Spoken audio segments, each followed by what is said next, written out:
Good afternoon. It's Wednesday, the 13th of March, 2024, just after 1 o'clock. Welcome to UK Column News. I'm your host, Mike Robinson. Joining me today, we have Vanessa Beeley from Damascus and Charles Malet. Welcome to the programme, both. Vanessa, we're going to get started with the Middle East and, the new port that's being built. Is it being built really for humanitarian purposes? In my opinion, and in the opinion of Gazans, particularly friends of mine now that have been displaced to the south in Rafah, no. But that shouldn't come as any surprise, of course. This is basically an EU, UAE, US project, ostensibly, as von der Leyen has said, to open a humanitarian corridor, despite the fact, of course, there are land crossings that could easily be used if Israel and Egypt were to open them to allow humanitarian aid into Gaza. This plan now is being hijacked by Netanyahu in the Israeli media in just the next slide.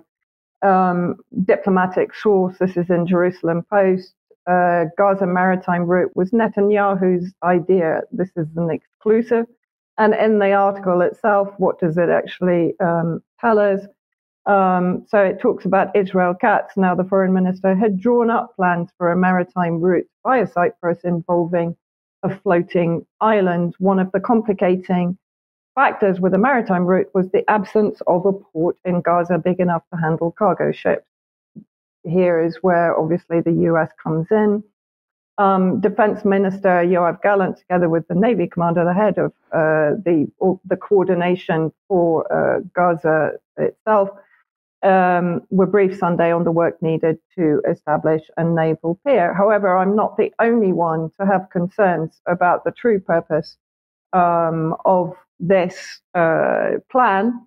This was only, I think, 2 weeks after October the 7th. There was, in fact, leaked in Israeli media a plan to ethnically cleanse Gaza, not only to Egypt, but specifically to European countries that would be prepared to take in Palestinian refugees. And a recent report regarding the port in Andalou, the US port plans in Gaza have hidden objectives. And this is a Jordanian expert talking about a floating port off the shores of Gaza is a humanitarian facade hiding voluntary migration to Europe and undermines the enclave's sovereignty. He goes on to point out the fact that also any humanitarian aid coming in will not go directly to the American port in Gaza, but will go to the Ashdod port in the occupied territories to be checked and then sent under Israeli Navy control and drones to the Palestinian territory. And then interesting that in reality, of course, what many people are saying, this is an opportunity for the US to increase its military presence in what is effectively already its military outpost in the Middle East. 1,000 US troops deploying to build the offshore port for Gaza aid. And they're saying that it's going to take at least 2 months for this port to be finalized. And of course, in that time, we're already at famine situation in northern Gaza, and we're heading that way in central and southern Gaza. So 2 months, how many people are going to die in that time? And of course, what else undermines the idea that this is a humanitarian project by the United States? I think this was about 2 weeks after October the 7th. This was an article in The Intercept that talked about secret expansion of a secret military base, US military base in the Negev desert, about 20 kilometers from Gaza. And then added to that more recently, Haaretz, again, Israeli media, intelligence reveals unprecedented extent of US arms airlift, to Israel since October the 7th. The Biden administration has reportedly made 100 secret arms sales to Israel since the start of the Gaza war. So that's on top of the billions, of course, that have been poured into Israel to enable its genocide of Palestinians. Publicly available flight data shows exactly what happened. And so I think it's over 180 arms airlifts to Israel, the majority coming in from Qatar and Germany. So global bases, US strategic global bases sending arms effectively under the radar of public knowledge, but picked up by flight radar, into basically the majority has gone into the Israeli Air Force base at Nevatim. And of course, we shouldn't forget that certainly the US and Israel and the EU and the UK and all the Gulf states have an interest in the natural gas reserves in the Levant Basin, which are in the range of 122 trillion cubic feet. And Gaza has never been permitted to actually exploit those reserves itself, and has been deprived of billions in income as a result. And then actually the sort of pilot boat, which is leaving Larnaca in Cyprus, left this morning. When I put this up yesterday, it hadn't left. It's bringing 200 tons of rice and flour, which should offer, interesting wording here, immediate relief to civilians in Gaza. It's coming from a Spanish NGO called Open Arms. But we have to bear in mind that in peacetime, so even before October the 7th, there were 500 trucks per day coming into the Gaza enclave. So we're talking there, 10,000 tons per day. So 200 tons is a drop in a very large ocean, as are, of course, the aid drops that are effectively Hollywood humanitarian aid for the Palestinians. So effectively, in my view, this port is very much a Trojan horse. And as I said, friends of mine have said they're expecting that once the work on the port has finished, the Rafah incursion will begin. So what they're saying is that it will take 2 months. The starvation will continue. After 2 months, the Rafah incursion by Israel will continue. And the survivors from that incursion will be potentially driven into Egypt or forcibly deported by ship by the Americans to whichever European port is prepared to take them in. Thank you, Vanessa. I just want to end this segment. Maybe you'll have a comment on this. There was a graph going around social media. I'm not sure what the source of it was. It may have been Al Jazeera, but I looked at the figures, I checked them, so I just wanted to show what this was. So first of all, it was looking at the number of children killed in war, and in 2019, something around 4,000. This is across the entire planet, of course. In 2020, that looks like another 2,000 or so. In 2021, about the same. And in 2022, about the same. So in those 4 years, the number, according to the United Nations, was 12,193. And just to put that in perspective, since October the 7th in Gaza, the current number, and although that the Israelis, of course, would dispute that because it's come from the Gazan authorities, is 12,300. But I think, Vanessa, just very briefly, that puts this whole thing in a little bit of perspective. Yeah, absolutely. And actually, I was watching Scott Ritter yesterday, who made a very interesting point. He said that what has caused such an awakening about the Palestinian cause is the fact that these 13,000, 14,000 children, whatever the number is, it's horrific, has been, they've been massacred in a very short time scale. Thousands of children have died at the hands of Israel since 1948. But because that's spread out over a very long time span, people are not as horrified as they have been, of course, by this genocidal campaign in Gaza in particular. Yeah, thank you. Okay, let's move on with war situation. And, well, good news, perhaps, because Admiral Sir Tony Ratigan, of course, who recently, as we mentioned, was telling us that no one in the Ministry of Defence is talking about conscription in any traditional sense of the term. He has been given another term as Chief of the Defence Staff. So the Prime Minister and the Defence Secretary are pleased to confirm that the Chief of the Defence Staff, Admiral Sir Tony Ratigan, will be extended in his post until autumn 2025. The Chief of the Defence Staff is the professional head of the Armed Forces and the principal military advisor to the Defence Secretary and the Prime Minister. He was commissioned into the Royal Navy in 1990. He served, they say, in numerous command and staff appointments, both ashore and afloat, and in command of UK and international forces. So I was interested in that and wanted to know what had he commanded, at least afloat. Well, this was one of the things he commanded for 2 years, HMS Blazer. I'm not sure whether that's an offshore patrol vessel or what, but it's a pretty small boat anyway. And then apparently he was 3 years on HMS Norfolk, which is a frigate. So that looks like, Charles, I don't know if you've got any thoughts on this, but that looks like 5 years in operational command. Prior to that, of course, he was in relatively junior roles. And subsequent to that, he was in staff roles, which don't seem to have had any operational role at all. So do you think that's sufficient for somebody who's the effective head of the British military? Good afternoon, everybody. No, I don't think it is at all. And I don't think it is even in relation to his peer group. It was said at the time that Patrick Sanders, who's now Chief of the General Staff, would have been preferred to Radakin. He's got much more command and operational experience. But perplexingly, Boris Johnson, the then Prime Minister, decided to appoint Radakin. So there's a possibility, I suppose, that he's being set up as the fall guy for what happens over the next 2 years. But the other thing to make note of is what he conducted alongside his naval career. I mean, he continued to practice law and qualified as a barrister in 1996. So it does seem in many ways a very, very odd appointment and an even odder extension. Yes, indeed. Well, sticking with British military, we were talking about British defence spending recently and £25 billion MOD expenditure across the country. And so on. They produced this nice little graphic that they were sending out in the across the social media and so on. But we were talking about the fact that Russia and China's defense spending is significantly lower than the West, but they seem to be able to do that in a much more effective, or apply it in a much more effective way.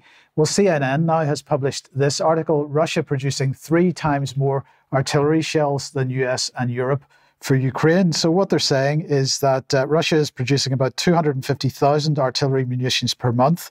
That's about 3 million per year. And CNN's quoting NATO intelligence estimates of Russian defense production.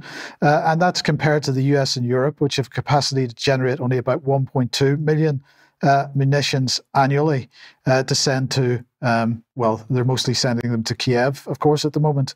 The US military has set a goal, apparently, according to CNN, of 100,000 rounds of artillery a month by the end of 2025, which is still less than half of what the Russians are doing. And they quote officials who are saying that Russia is currently firing around 10,000 shells a day, compared to just 2,000 shells a day from the Ukrainian side. And the ratio is worse in some places across the Ukrainian front. So they're really upset that Russia is running artillery factories 24/7 on rotating 12-hour shifts, and that Russia has now recruited a further 1 million people to work in the defense sector. So that's up from 2 to 2.5 million before the war, to about 3.5 million now. So let's just put that back on screen for a second and have a look at the comment from Lieutenant General Stephen Basham, who's from US European Command. He's saying, if you can actually control the economy, so because it's an authoritarian regime, it's much easier, then you can probably move a little faster than other countries out there. But the West will have more sustaining power, he claimed. Well, will it? Because in parallel with this, then Politico has published this article saying Pentagon needs Congress to hand over $10 billion to replace weapons sent to Ukraine. And they're basically saying in this article that if Congress doesn't hand over the $10 billion, then the US will have no capacity to replace those weapons. So it just is such a pathetic situation, really, that the West finds itself in.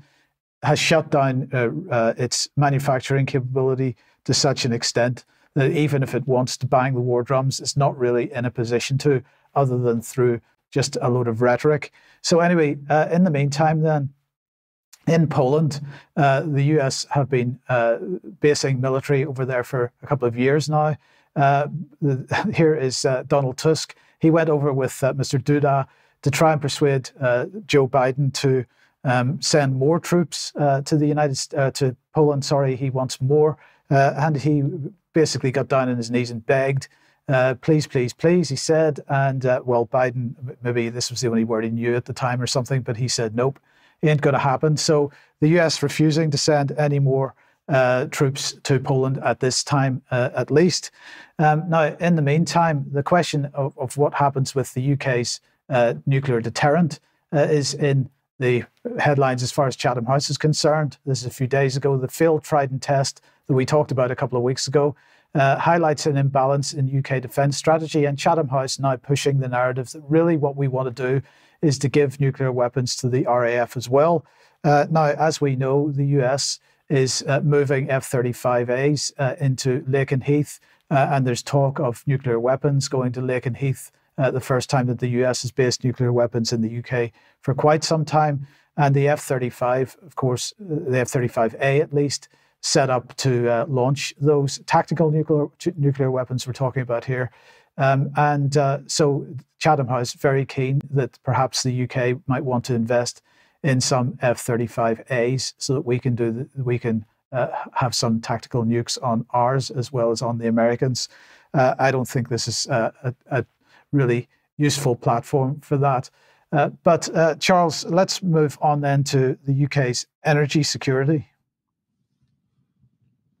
Thanks, Mike. Yes, and we start with the not altogether surprising announcement from the Energy Secretary that there are one or two holes in the net zero policy. An announcement yesterday saying that the strategy for gas is to take a common sense approach. And she said, this is Claire Coutinho, said that in a plan set out today, the government has committed to support the building of new gas power stations to maintain a safe and reliable energy source for days when the weather forecast doesn't power up renewables, as though the penny has just dropped.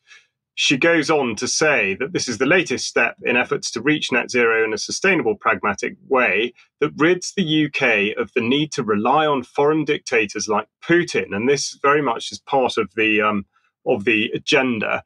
The UK led the way on banning imports of Russian gas and is delivering new sources of homegrown energy, with new nuclear power plants, record investment in renewables, and new oil and gas licenses in the North Sea.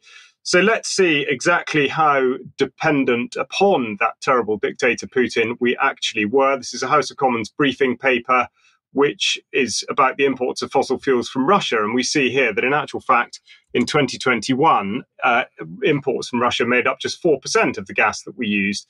Notably, though, 27% of coal, which we will come back to. But nonetheless, straight away, sort of disingenuous statistics being used from the start.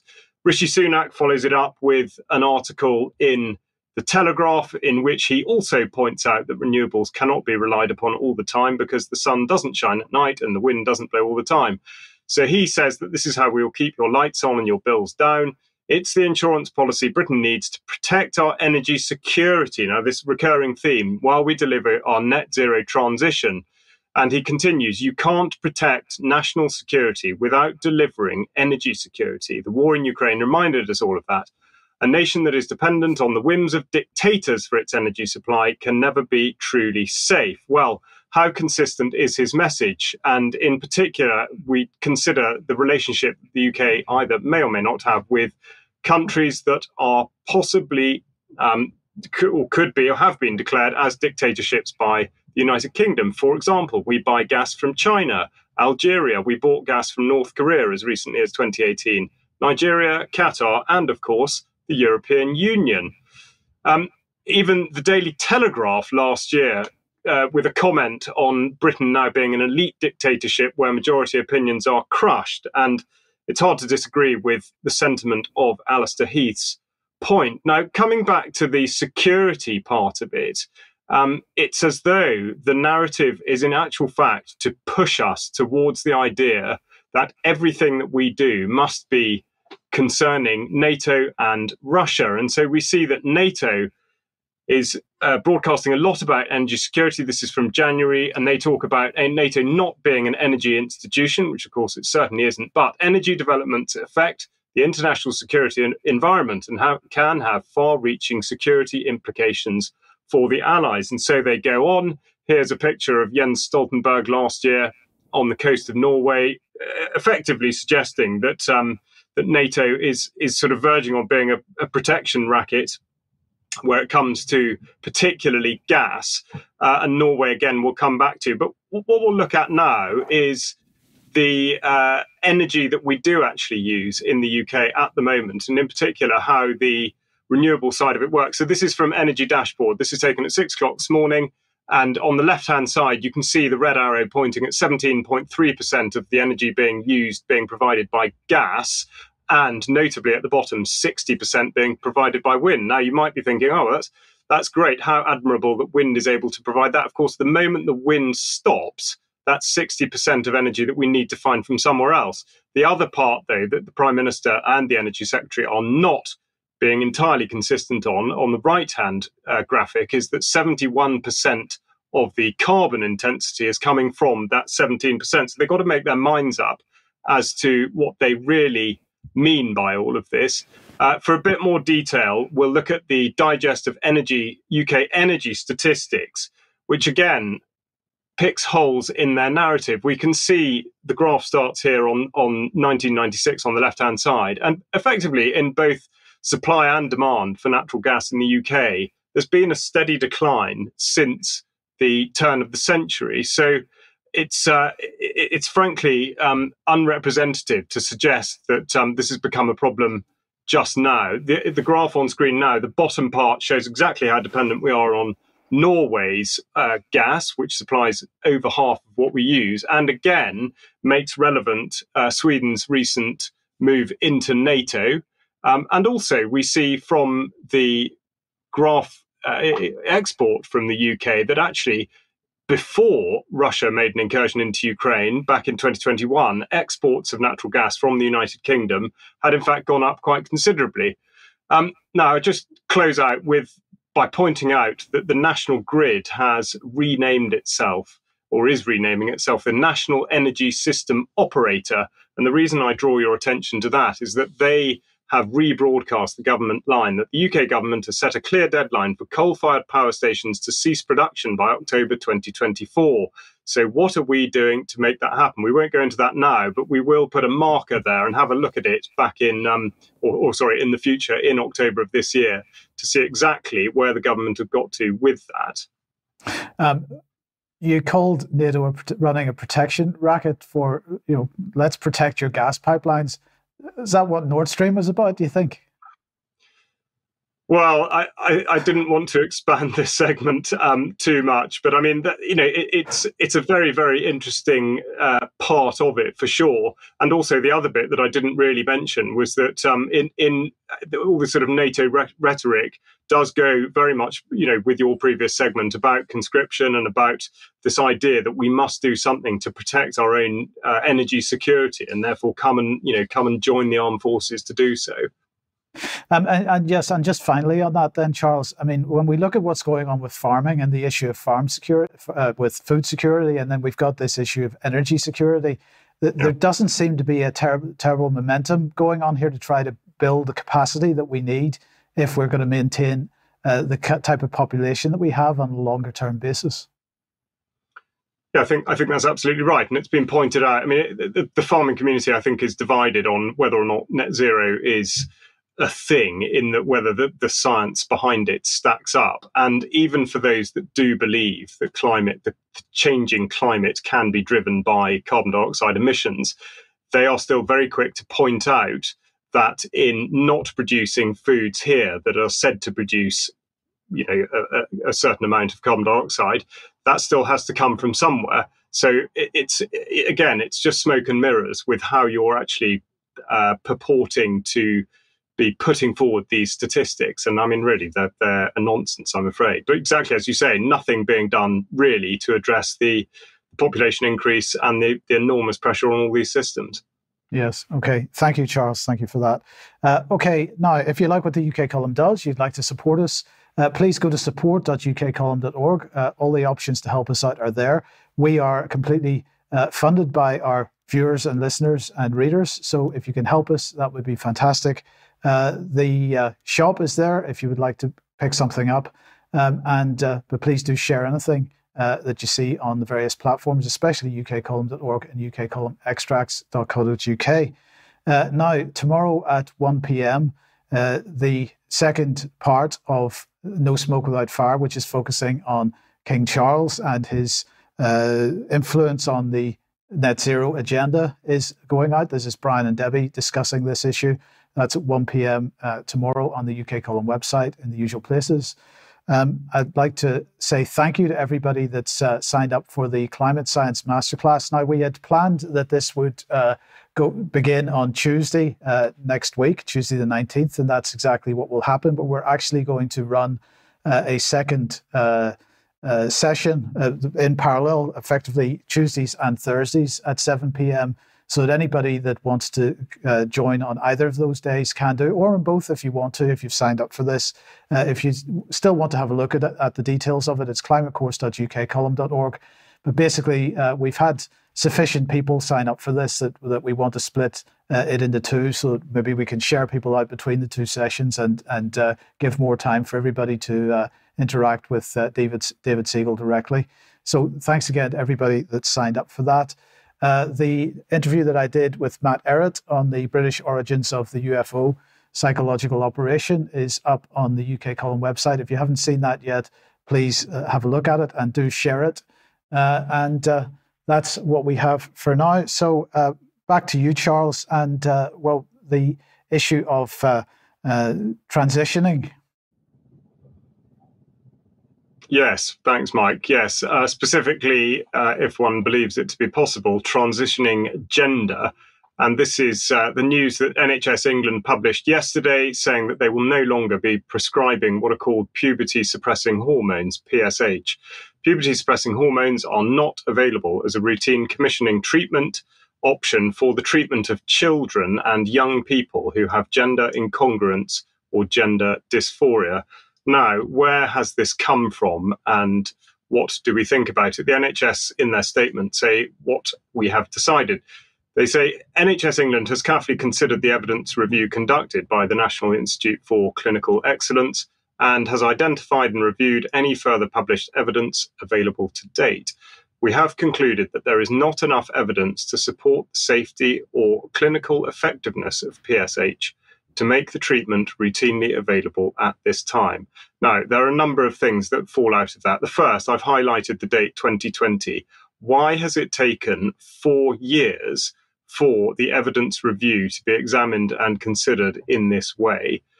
Further, if there is deemed to be insufficient evidence now, why was it considered that there was enough evidence at that time? And who made these decisions? Who is it that can be held accountable for these things having happened? How many people have been affected by this? And indeed, who has been allowed to conduct these sorts of treatments? So in the background to the document, the NHS effectively tries to justify its position by saying diagnostic approaches have been described with reference to the Diagnostic and Statistical Manual of Mental Health Disorders, version 5, published in 2013, Gender Dysphoria, and the International Statistical Classification of Diseases and Related Health Problems, version 11, effective 2022, Gender Incongruence. So the reason I show that is that we are repeatedly told that any issues surrounding gender are not a mental disorder, but they are in fact some sort of physical manifestation.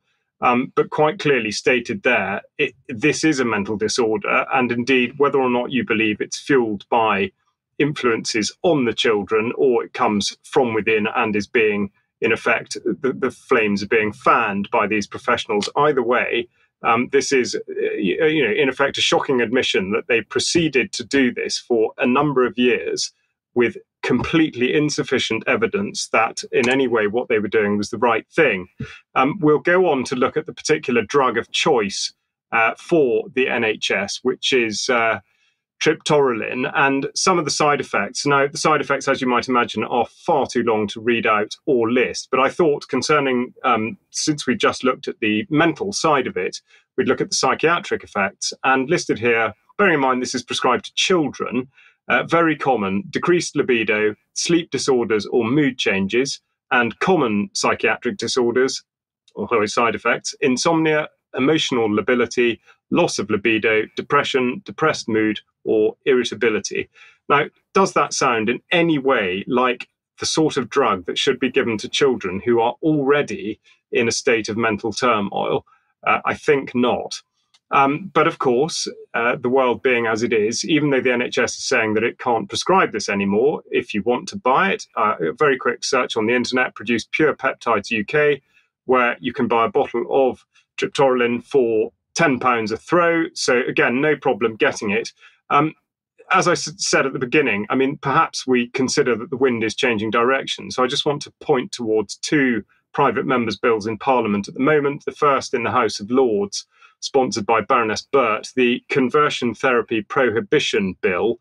And within that, she's suggesting that a person commits an offence if they practice or offer to practice conversion therapy, which is defined as the practice aimed at a person or group of people which demonstrates an assumption that any sexual orientation or gender identity is inherently preferable to another, and which has the intended purpose of attempting to change the person's sexual orientation or gender identity, or suppress a person's expression of sexual orientation or gender identity. Now, somewhat regrettably, at the same time, there is a bill in the House of Commons from the Labour MP Lloyd Russell-Moyle, which in effect has similar provisions. But what I do want to highlight from his bill is the rather ambiguous text where he suggests that, or rather the bill suggests, that no offence is committed where a person expresses a religious or other belief. Now, it's easy to see how that could be manipulated. And further, at the bottom there, an offence is not committed where a health practitioner takes an action in the course of providing a health service, provided that the health practitioner complies with regulatory and professional standards and considers in their reasonable professional judgment that it is appropriate to take that action. So this is where we return to the prescriptions of these drugs, and we think that those professionals believed that it was reasonable to be prescribing those things in the first place. So even if these bills do go through, it's very easy to see already how they could be manipulated for effectively to the detriment of the mental health and physical well-being of children. Thank you, Charles. Okay, now let's move on now to Foreign Office, first of all. Foreign Office spending. We published this website some time ago, and almost immediately the Foreign Office stopped publishing their information. Now, this is a database which is basically intended to make it easier for people to search the information that the Foreign Office used to publish on spending over £25,000. So what I'm showing on screen is just one example of FCO spending to the Westminster Foundation for Democracy and the amount of money that they've spent with them over the years. But if we scroll down further down the page and look at the details of this, we see that we can never find out exactly what the money went for. So we know that it went to a particular organisation, but we don't know what project it went to, because everything gets allocated to something called Programme Spend brackets Oracle Projects Control Account. And of course, what we're talking about there is an Oracle database, which is being used to host all these records, the public side of which, the public never gets to see the detail of those records. But Vanessa, we thought we'd look at, or you thought you'd look at what Oracle is up to with the British government and more broadly, in fact. Yeah, I mean, we had a discussion about this, and you know, I know that you and a lot of people would say, yes, but I mean, Oracle is just one of many storage cloud systems like Amazon, Microsoft, Google, IBM, etc. What's the problem? The government has to use something to store its information. But what worried me immediately is that Oracle appears to have what is virtually a monopoly across government information. And what is also worrying, and is a question that I would like to ask, and we were talking, Mike, about a potential FOI, who actually can access this information, who controls this information, who decides where this information is shared. So let's have a look at this, what I consider to be really a monopoly of information storage from the British government across all sectors. So if we look at Oracle customers on the next slide, where it will talk about the Cabinet Office. So there is a recommendation there from Steve Fulborough, who's Deputy Director, Architecture and Information Assurance, Government Shared Services at the UK Cabinet Office. And then if we move on, you can see, sorry, the dogs have decided to start playing. It is connected to local government and across the NHS in specific areas of the country. but growing. And then perhaps most worrying, this was in 2020, and as far as I know, it's ongoing. Oracle was awarded the UK Ministry of Defence cloud infrastructure contract. And let's have a look at what that entails. So basically, the Ministry of Defence will capitalize on the choice and economic benefits Oracle cloud infrastructure can provide. Led by Chief Information Officer Charlie Forte, the Ministry of Defence's digital organization, Defence Digital, brought together and replaced a number of organizations, including Information Systems and Services, in 2019. It has an annual budget of over $2 billion and a team of around 2,400 personnel, including military, civil servants, and contractors. The organization is responsible for making sure that effective digital and information technology is put into the hands of the military and business front line. Who founded Oracle? A guy called Larry Ellison was the co-founder of Oracle in 1977. But let's have a look at a little bit of his background. So Oracle itself started off as a project for the CIA. Ellison named his company after Project Oracle, a 1970s CIA operation he worked on. Our very first customer was the CIA. Ellison boasted, telling the story of how in 1977, the CIA commissioned his firm to build them a database. From there, Ellison immediately began pitching to other wings of national security state, and within months had secured contracts with Navy intelligence, Air Force intelligence, and the NSA. The bottomless pit of money available for the military has helped turn Oracle from a tiny operation to a $46 billion per year behemoth. Then let's have a look again. We talked last week at Unit 8200 and the development of a surveillance state in Israel itself. So the founder of Oracle, Larry Ellison, is Jewish. I would counter that by saying he's clearly Zionist. Then let's have a look at a little bit of information about him. So he's connected with Warren Buffett, Bill Gates, Benjamin Netanyahu, the current prime minister in Israel, conducting, of course, the genocidal campaign against Palestinians. But most interesting, among his contributions to Israeli causes are more than 26 million given to the Friends of the Israel Defense Forces, as well as $500,000 to fortify a community center in Sderot in 2007. Reportedly, according to the New York Post and various other media outlets, Netanyahu was reportedly offered lucrative Oracle board seat by Larry Ellison in 2021. I would assume he didn't accept it because to do so, he would have to step down from the Knesset, which would lead him to prosecution for corruption. But then let's have a look at the Larry Ellison Foundation. Current investments, guess what? The Tony Blair Institute for Global Change. And then let's have a look at how much money Ellison poured into this. Let me try. Mike, can you read that for me? So it says, according to the Larry Ellison Foundation's IRS return filed late last year, Oracle's CTO and founder donated $33.83 million to the Tony Blair Institute in 2021 and plans to contribute another $49.37 million in the near future. And thank you, Mike.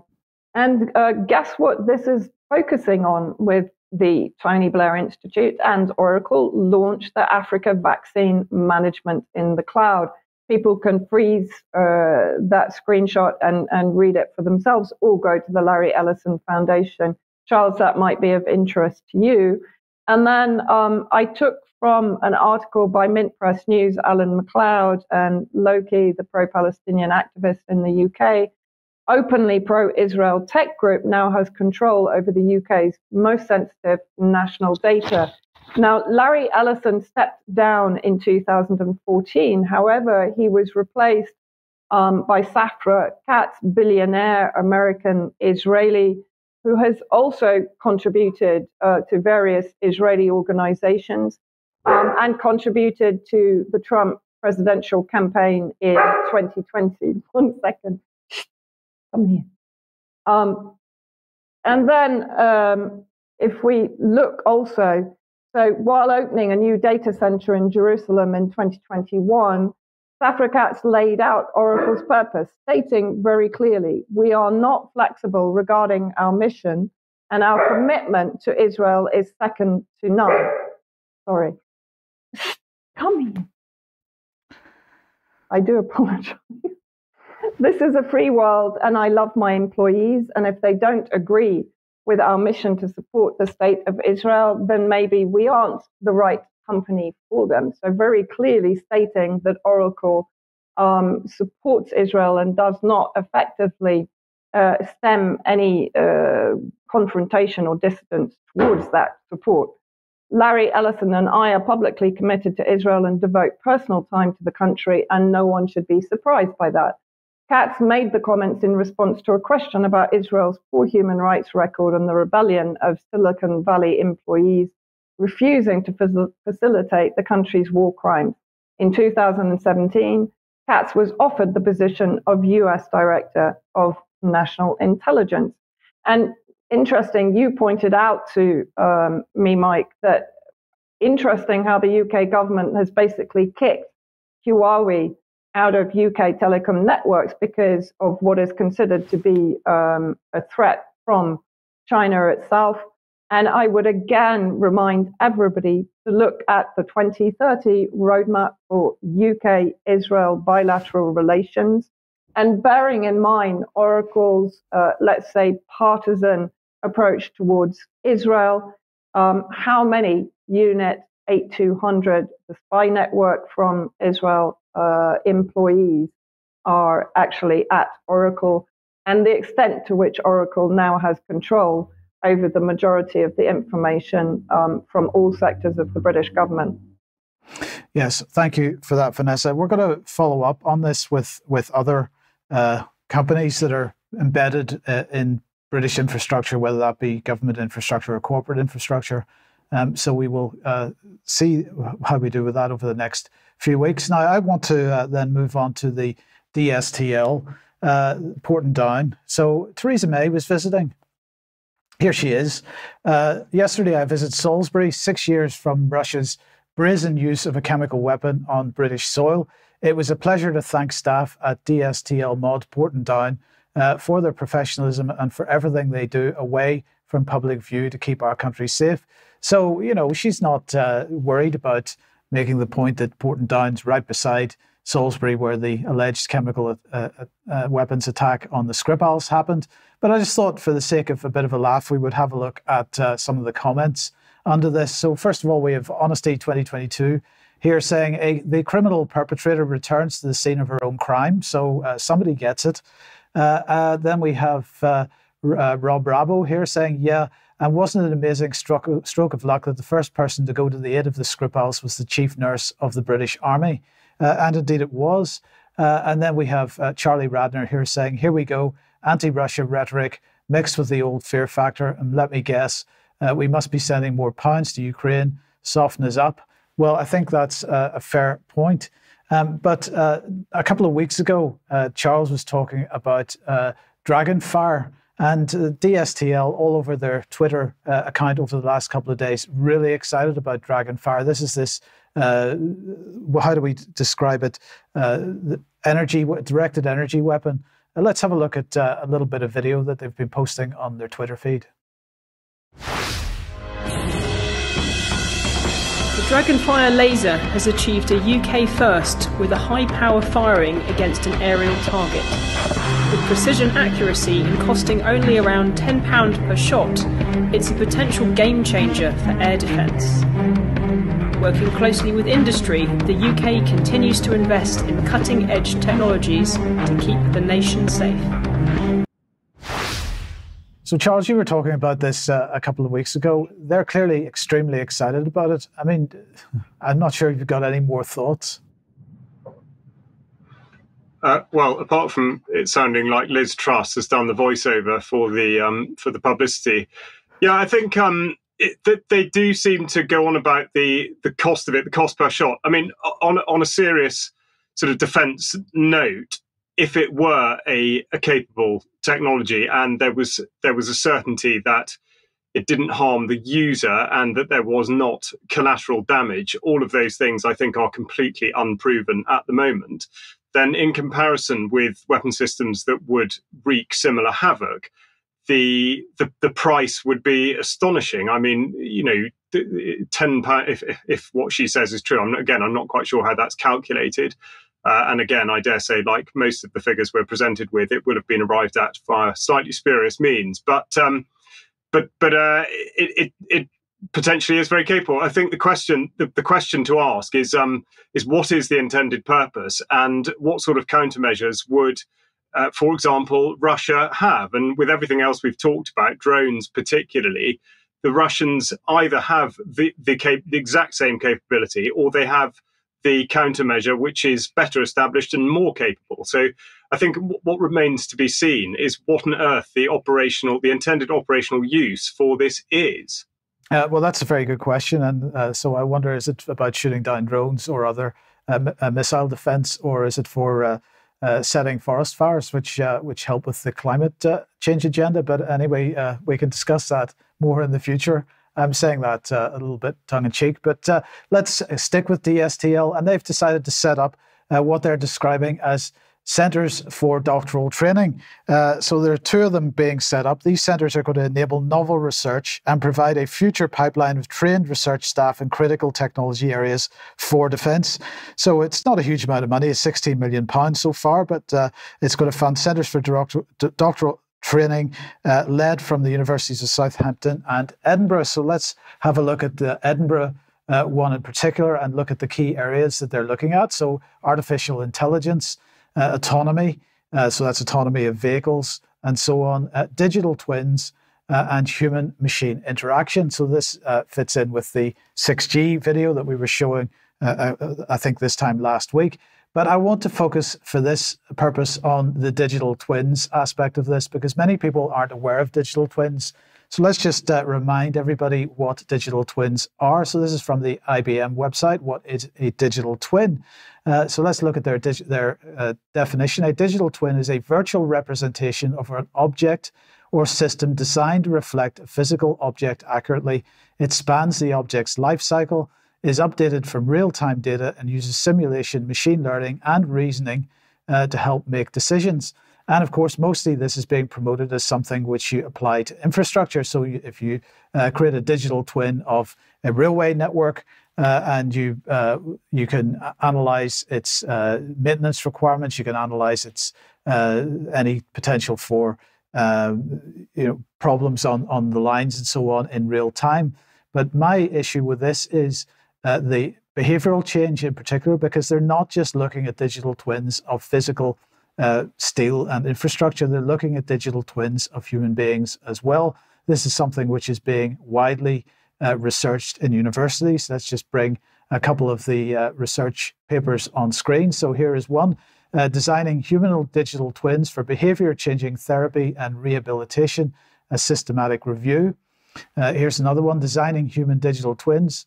That's the same one. I do apologize. Here's another example from another paper. This is all about human behavior modeling in the digital twin. So digital twins, human digital twins being a feature of academic research already. Now, of course, it wouldn't be possible to model with current IT infrastructure to model or create digital twins for every human being in the country. But what happens if you want to create a digital twin for perhaps some people of interest, maybe people that are involved in campaign groups or in activism in some way, with a view to either working out what would be the best way to change people's behaviors, or at least to try to analyze what actions they might be taking in the future. So there are a couple of aspects to this. One is how they analyze changing behaviors in human beings, but also how they analyze the potential for, shall we say, pre-crime and thought crime, and things that people haven't actually done but may in the digital metaverse be considered as being a likely outcome. I think this is an extremely dangerous direction to be heading in, and we'll keep reporting on this in the coming days and weeks. Charles, let's bring you back then and come on to the Holocaust memorial? Thanks, Mike. Yeah, this is something I covered at the end of last year, the very bizarre and somewhat underhand process by which the government is pushing forward plans for a Holocaust memorial in the Victoria Tower Gardens to the south of the Palace of Westminster. Now, an update on this. First of all, the controversy continues. The architect of the entire scheme, Daniel Liebeskind, has suggested that even he thinks that it might be the wrong site for it. Following the report that I gave a couple of months ago, many people wrote in to refer specifically to the Imperial War Museum and the Holocaust galleries that it holds there. So I've been in touch with the Imperial War Museum to find out exactly what it is that they have to say about this. I was interested to know as to whether the government had been in touch, bearing in mind the proximity. And I've heard back from the press office. The Imperial War Museum's position is such. They welcome the UK Holocaust Memorial Foundation's commitment to preserving the memory of the Holocaust with the initiative for a Holocaust Memorial and Learning Centre. We support the commitment to stand up against anti-Semitism, prejudice and hatred, as well as supporting existing organisations across the UK to continue to advocate the importance of learning about the Holocaust for generations to come. Okay, fair enough. They go on to say, we are grateful to the Foundation for generously sharing its plans for the Memorial and Learning Centre, located less than a mile from Imperial War Museum London at Victoria Tower Gardens. We're in discussions with them on the thematic exhibition within the Learning Centre to ensure that the curation and narrative does not replicate IWM's own Holocaust galleries and digitally enabled learning suites. So I think they're being very diplomatic, but the highlighted text there really seems to suggest that the Imperial War Museum have taken the common sense view that to put an almost identical memorial in a completely inappropriate site less than a mile away is complete and utter madness. And that's before we even get into the political ramifications of doing such. The map here just shows the proposed site on the left or the west of the picture and the existing site. They really are that close together. And exactly how a government department would suggest a Holocaust centre is going to be so markedly different to what the Imperial War Museum has as to justify its existence on land that is specifically protected from such developments is certainly a mystery if one follows due process. But this goes further, and really I think the politicisation of war memorials or of the dead, and indeed capitalising on these situations, is something Jeremy Hunt's taken up. He, in his budget speech last week, he has said that as we mourn the tragic loss of life in Israel and Gaza, the Prime Minister reminded us last week of the need to fight extremism and heal divisions. So I start today by remembering the Muslims who died in 2 world wars in the service of freedom and democracy. And it's amazing to see that he has sort of suggested that had the Prime Minister not mentioned it, he wouldn't necessarily have thought of any Muslims that had died in those wars, being nearly 80 years ago. We need a memorial to honour them. So following representations from the Right Honourable Member for Bromsgrove and others, I've decided to allocate £1 million towards the cost of building one. Whatever your faith or colour or class, this country will never forget the sacrifices made for our future. So what's this all about? Why is he doing it? Well, the announcement in the King's speech last year about the Holocaust Memorial seemed very much to capitalise on what happened in Israel and subsequently on October the 7th last year. So it looks like Jeremy Hunt is either seeking to sow division or score political capital, or, as he refers to, flush out people that can be described as extremists. But furthermore, he's also suggesting, which I think is totally disingenuous, that Muslims were fighting as Muslims and not as nationals of the particular country that they were fighting from. And I think this is something that really should be pointed out and sort of stopped. So just to highlight how things have been done to date or were done at the time, the Commonwealth War Graves Commission, which has responsibility for all the graveyards of soldiers or combatants of all faiths, I just illustrate here. Here is a grave of, or a headstone rather, of a Christian soldier with a cross at the bottom of it, and here we see Muslim and Jewish graves. So to suggest that there's the necessity for something other than this is frankly an overstatement, and as I say, seems to have behind it nothing more than political opportunism and disingenuity. Okay, thank you, Charles. Now let's move on back to the UK and assisted dying. We were talking about this on Monday's programme, the fact that Emmanuel Macron had decided to bring in legislation in France. He was bringing this legislation in France, and we talked about this on Monday's programme. Well, Keir Starmer was being interviewed by ITV News yesterday. And as part of that interview, he made a telephone call to Esther Rantzen, and he said this.